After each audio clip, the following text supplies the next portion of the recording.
Selamat berjumpa lagi pada Mari Belajar Fisika pada video pembelajaran kita yang kelima dengan kelas 11 MIA dan 10 II1 dengan saya Ibu Anastasia Endah Purnawati. Pada video kita kali ini kita akan membahas tentang fluida. Nah, apa itu fluida? Fluida adalah zat yang dapat mengalir. Nah, fluida itu sendiri terbagi menjadi dua, fluida statis dan fluida dinamis. Nah, materi kita yang pertama adalah fluida statis. Nah, apa itu fluida statis? Nah, fluida statis adalah fluida yang tidak mengalir. Nah, prinsip-prinsip dalam fluida statis. Yang pertama, tekanan hidrostatis. Yang kedua, tegangan permukaan. Yang ketiga, kapilaritas. Yang keempat, hukum Pascal. Dan yang kelima adalah hukum Archimedes. Nah, kita lanjut yang pertama, tekanan. Nah, kita bahas tekanan dulu secara umum ya. Tekanan adalah gaya yang bekerja pada suatu bidang per satuan luas bidang tersebut. Ya. Perumusannya, P sama dengan F per A. Nah, dengan satuan Pascal. Jadi satuan dari tekanan itu adalah Pascal atau Newton per meter kuadrat. Ya. Selanjutnya, beberapa konversi satuan tekanan. Yang pertama, 1 Pascal itu sama dengan 1 Newton per meter kuadrat. Kemudian 1 barometer ya, itu sama dengan 1 kali 10 pangkat 5 Pascal. Kemudian 1 atmosfer, 1 atm ya, itu sama dengan 1,01325 Pascal. Boleh juga dibulatkan menjadi 1 kali 10 pangkat 5 Pascal. Jadi senilai dengan 1 bar ya. Kemudian 1 atm atau 1 atmosfer itu juga setara dengan 760 mm Hg ya. Berikutnya yang kedua, tekanan hidrostatis dilambangkan dengan pH. Adalah tekanan zat cair yang disebabkan oleh berat zat cair itu sendiri. Perumusannya, pH sama dengan Rho kali G kali H ya. Nah, ini gambarnya, gambar ikan ada di dalam bak ya atau kolam. Ikan berada pada kedalaman H. Jadi H itu diukur dari permukaan. Nah, keterangan, pH tekanan hidrostatis, Rho massa jenis zat cair, G percepatan gravitasi, dan H adalah kedalaman zat cair. Oke, selanjutnya yang ketiga. Selanjutnya, tekanan hidrostatis pada pipa U yang berisi gabungan fluida. Nah, ini gambarnya ya. Ada pipa U, ini berisi air, kemudian ini berisi minyak dengan ketinggian H minyak, ini H air. Perumusannya, Rho A, Rho air kali H air sama dengan Rho minyak kali H minyak. Ya. Nah, yang ketiga, tekanan mutlak. Nah, adalah tekanan pada ruang tertutup yang ditunjukkan oleh alat ukur tekanan.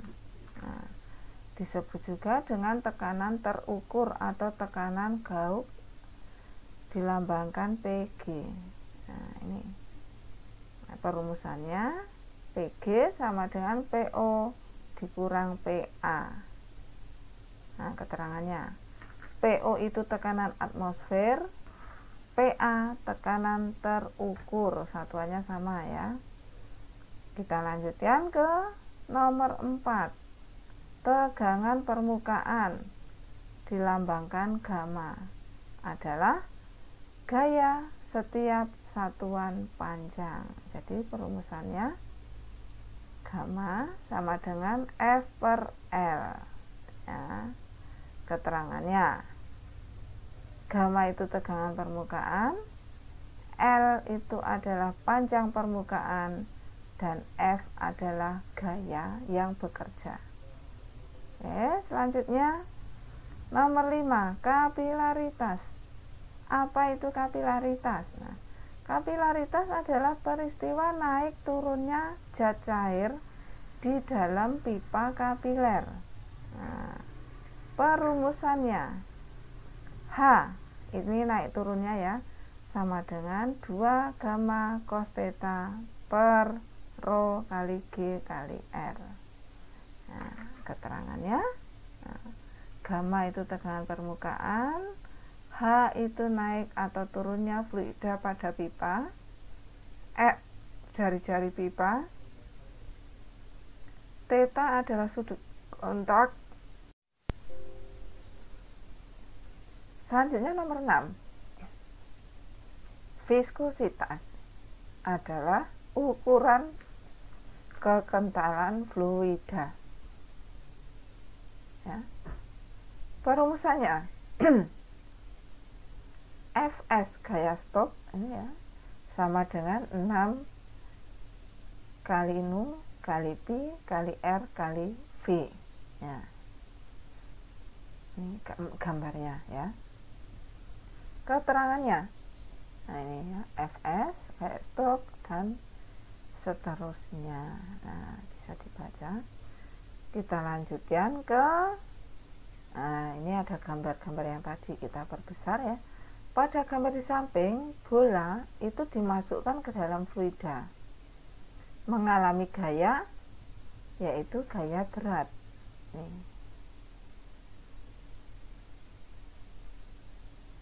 Ini gaya berat, kemudian gaya Stokes, gaya Archimedes ya.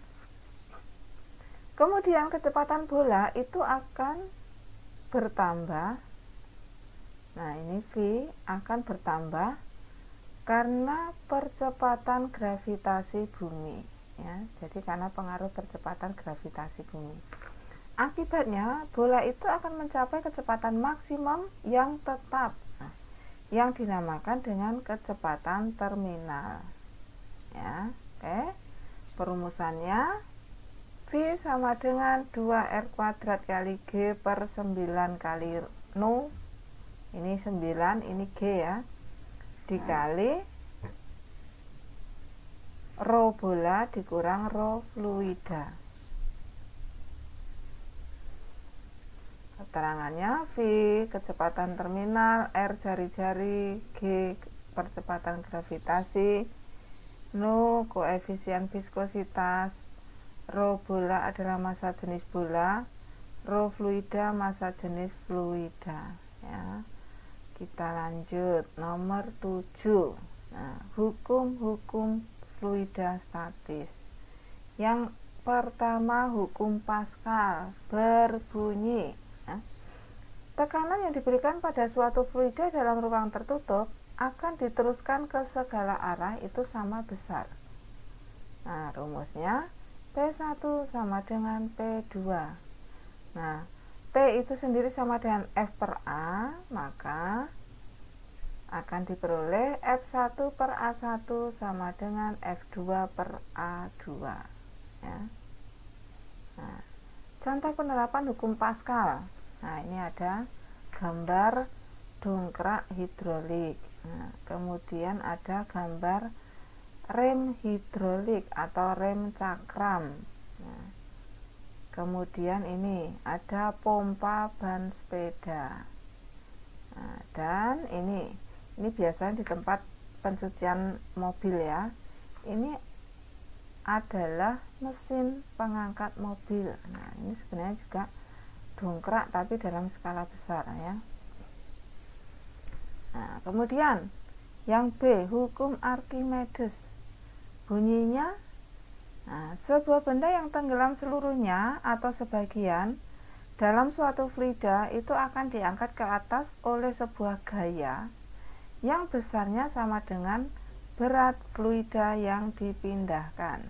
Nah, ini rumusnya FA sama dengan rho F. Nah, FA sama dengan rho F rho fluida kali G kali volume fluida.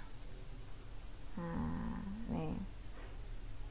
Gaya ke atas FA atau gaya Archimedes itu juga sama dengan berat benda di udara dikurangi berat benda di dalam fluida. Ya. Nah, keterangannya FA itu gaya ke atas, rho F massa jenis fluida, VF volume fluida yang dipindahkan, yang besarnya juga sama dengan volume benda yang tercelup. Kemudian kita lanjut ke penerapan hukum Archimedes. Nah, yang pertama itu konsep mengapung, melayang, dan tenggelam. Ini ada gambarnya ya, mengapung, melayang, tenggelam. Nah, bagaimana syarat-syaratnya? Syarat benda terapung adalah rho fluida, massa jenis fluida itu harus lebih besar dari massa jenis benda. Nah, sedangkan syarat benda melayang itu massa jenis fluida sama dengan massa jenis benda. Nah, yang terakhir syarat benda tenggelam. Nah, itu kalau bendanya tenggelam otomatis massa jenis benda itu lebih besar ya.